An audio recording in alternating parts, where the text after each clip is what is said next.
Shalom, shalom. Why I am leaving Straitway. Thank you. Now I got y'all ass. I ain't leaving no Straitway, man. That shit is straight clickbait. But I do say thank you. I do say thank you to all the people that are leaving. Because now we know who's truly rocking. There's still going to be probably more to come. But I thank you. Because all the people who are not for Yah, not in support of the work that is being done here by the man of Yah and our leaders and our elders, I appreciate y'all leaving so that the work can now proceed and move forward in righteousness and in honor. Something that I'm seeing a lot of people not having on their departure as they leave. See, I'm going on 5 years of being part of this ministry, and there's definitely some things I could truly say. Like, there was going to be some things that would have got me. You know, I could say that, you know what, that could have been a thing, but I didn't allow it to. One, because I understood and I could see the power of Yah and the love that is here in this ministry. Excuse me. So there's nothing in me that's gonna be quick to jump and be like, oh, pass it out this, pass it out that. It's just I'm just not doing that. It's not happening. It's not happening. I'm gonna give you guys a perfect example of why I'm not leaving Straitway.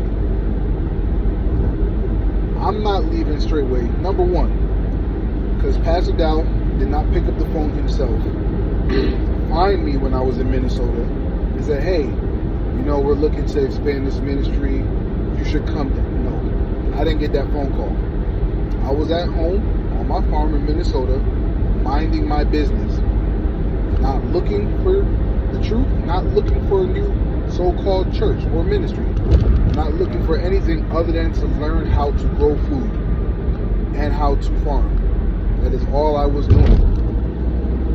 And a video that I will never forget from Pastor Dow popped up and said, America, invest in yourself. This was a time, right around the whole COVID, whatever, right around that time, where I was looking to learn how to become more self-sufficient, more sustainable with me and my, at the time, my little family that I had. So now, Yah puts the man of Yah, who I didn't know was the man of Yah at the time. I just thought, it's just Pastor Dow, he's a black man, at a job site. I'm like, okay, let me listen. And he was speaking right. He was speaking true. So these are the things that I could literally say, Pastor Dow didn't bring me to the ministry. I know Yah brought me here based on the series of events that transpired after me seeing that video. There's nothing in me that says, oh, TJ, you brought yourself here. No, that would be a lie. Oh, somebody encouraged you to come here. No, that would be a lie. It was Yah. Now, a lot of people say that. A lot of people say that, oh, Yah brought me here, but then if Yah brought you here, why are you leaving?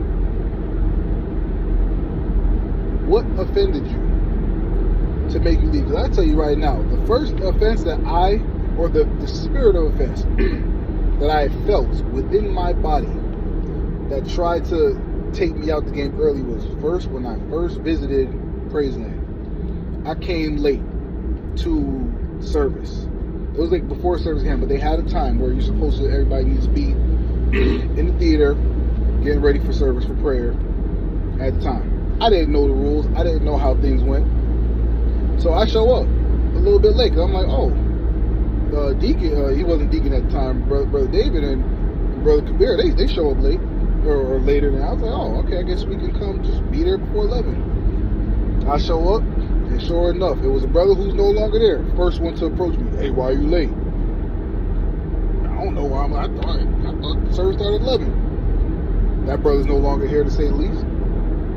But he's first one in my face. All right, no problem. The elder gets the message that I'm late, no big deal. After service, elder has these meetings, talks to the community, and sure enough, I get a rebuke. This is like my second visit, and I'm like, I took it patiently, didn't say anything. I just said, he said, why are you late? I didn't know that we couldn't come after 11:30, whatever I said. Just took it.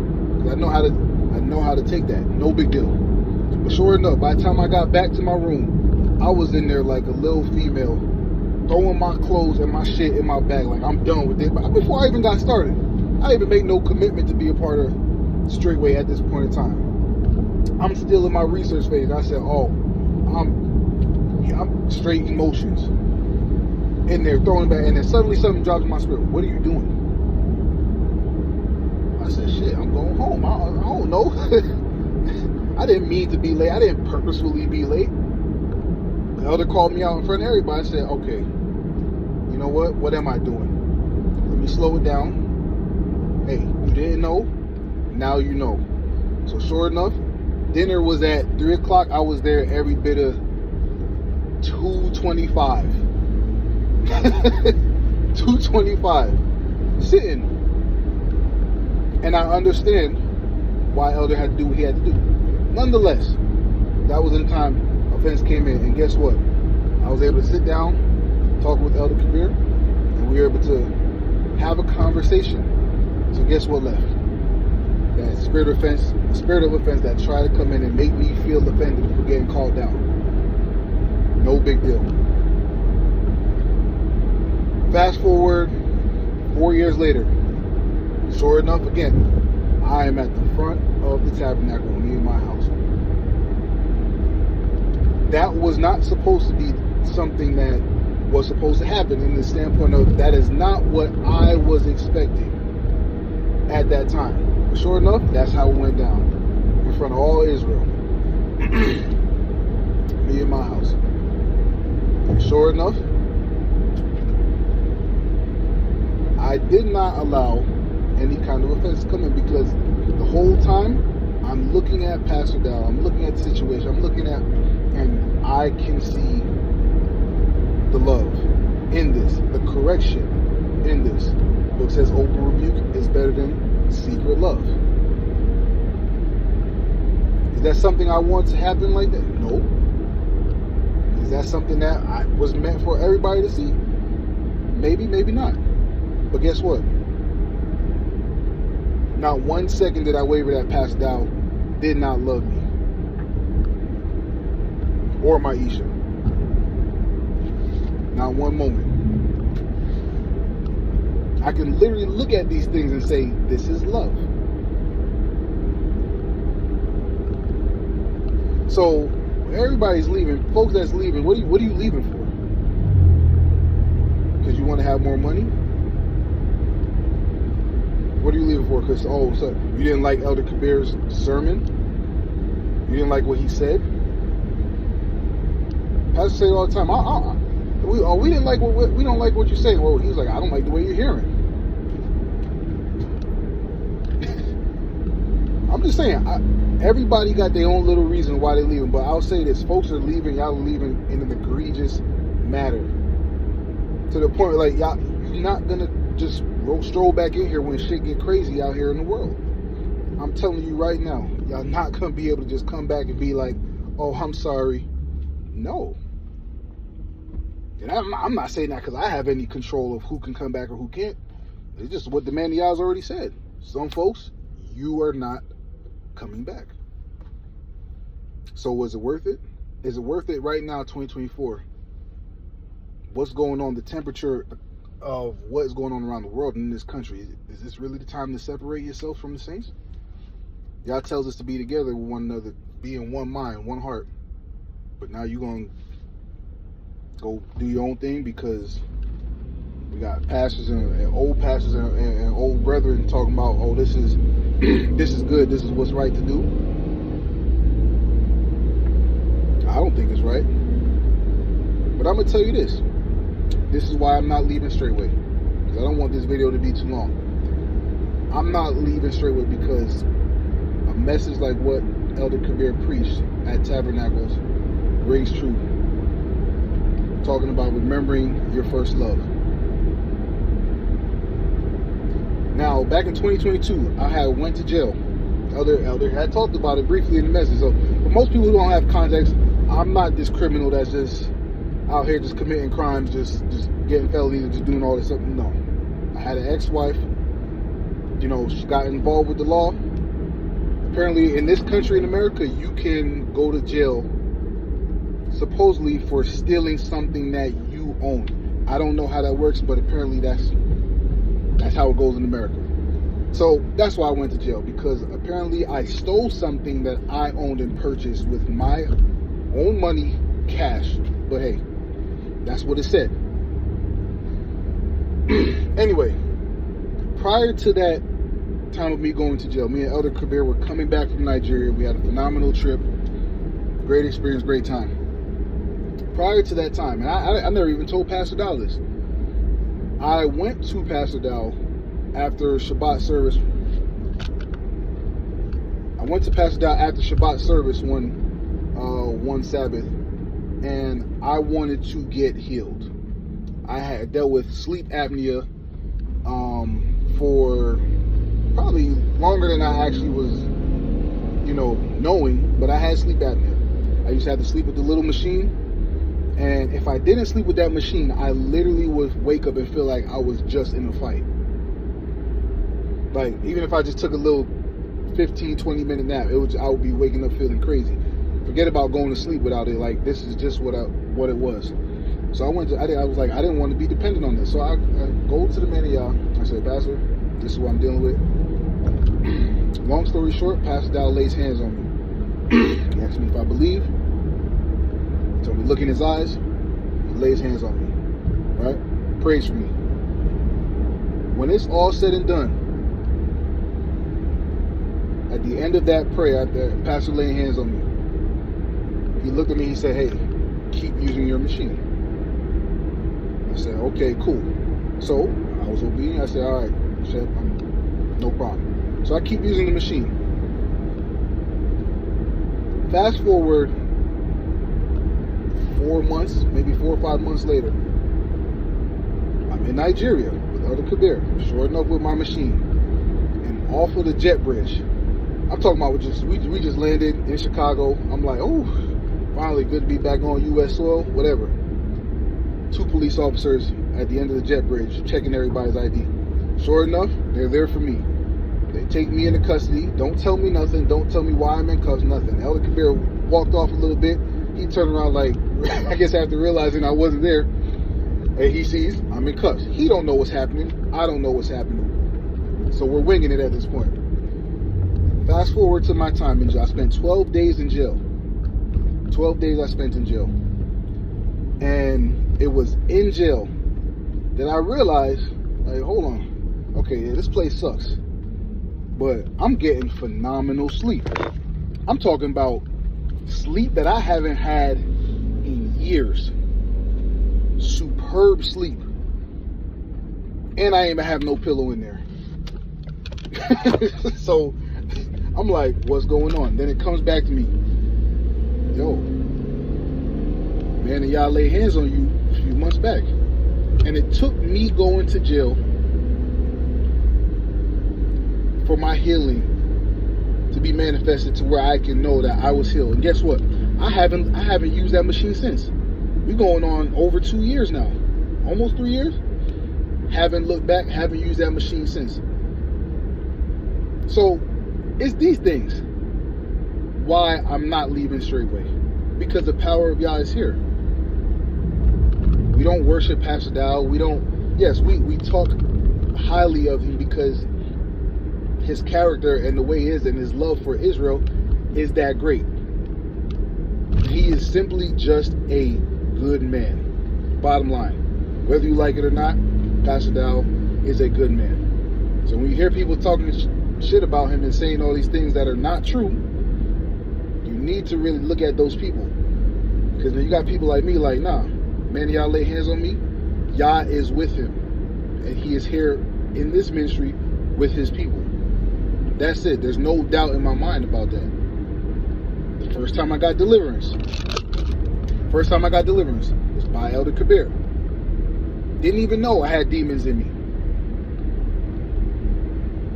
Sure enough, that was my first time, the beginning of my series of deliverance that continued to happen, of me getting set free. So these are things I'm not going to forget. I'm not going to get caught up in the emotions of who's leaving or who left, who's saying this about Pastor Dow. At the end of the day, me personally, I have been to the man of Yah's home. I have spent time with him, around his family, and there's nothing that's going to be jump in my mind to be like Pastor Dow is doing wicked. Pastor Dow is being wicked. It's not happening. That's just not the character and the fruit that he has shown. One of the most loving men that I know. One of the most generous men that I know. He just simply is.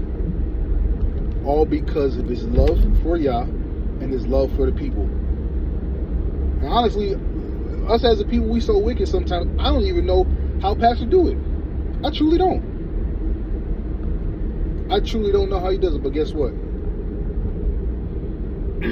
This is his anointing. This is his calling. This is what Yah has him to do. And I know Pastor Dow is going to do it until he literally cannot do it anymore, until Yah calls him home. Yah will, and hopefully it is no time soon. But I'm not leaving Straitway.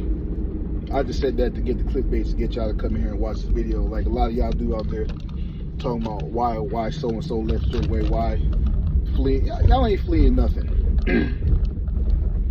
Y'all didn't leave thinking I did something so righteous. Like, no, stop. And what's happening is a lot of y'all who left, y'all think because a couple more people left after y'all that, I made the right decision to leave. Look what's happening to the ministry. Ain't nothing happening, bro. It's just every bit of 20, 30 people. You know what I mean? But guess what? By the time y'all's done doing what he's doing, everybody who's going to remain and who's supposed to be there will be there. Standing strong, serving the king, loving one another, keeping the commandments, doing what Yah told us to do. When it's all said and done, that's what's going to be done. So that is why I'm not leaving Straitway, because I have seen and experienced firsthand myself the power of Yah. I have seen it. I've experienced it. Yah has worked through me personally to help others. So I know the power is real, because when I was in Christianity, I didn't experience none of these things. I didn't see people getting set free. I didn't see deliverance. I didn't see healings the way that I used to read and be like, well, why are we not doing it? I didn't see those things. So now that stuff happening is normal. Here, where Yah is, where his people is. So y'all folks who want to leave, man, and try to act like y'all saving people from hell and damnation and destruction, like, y'all go ahead, man. Enjoy what y'all doing. Have a good time, because let's just say if you're wrong, that's a high price to pay for being wrong. It simply is. It is a high price to pay for being wrong. Now, honestly, all y'all who left, and in the manner that some of y'all left, I don't think y'all right, based on the book. Because there's not many, if any, examples of people so-called leaving Israel and being cool. Like, that's a nation of people. Y'all be trying to treat this thing like Christianity. It is not Christianity. And that's the mistake a lot of people make, in thinking you can just hop from church to church to church, like many of us used to do in Christianity. But this ain't Christianity, and hey, folks are gonna have to find out the hard way. But enough said. Bless y'all, Israel. I am not leaving Straitway. Again, that was just straight up clickbait for all those people who love drama. I love this ministry. I love Yah. I'm grateful to be here in the number, in the fold, and my name being written down in the Lamb's Book of Life. I am grateful. So I bless y'all for that. But it is coming upon the Shabbat, and I'm getting ready to go into this rest from y'all. So bless y'all well. Shalom, shalom.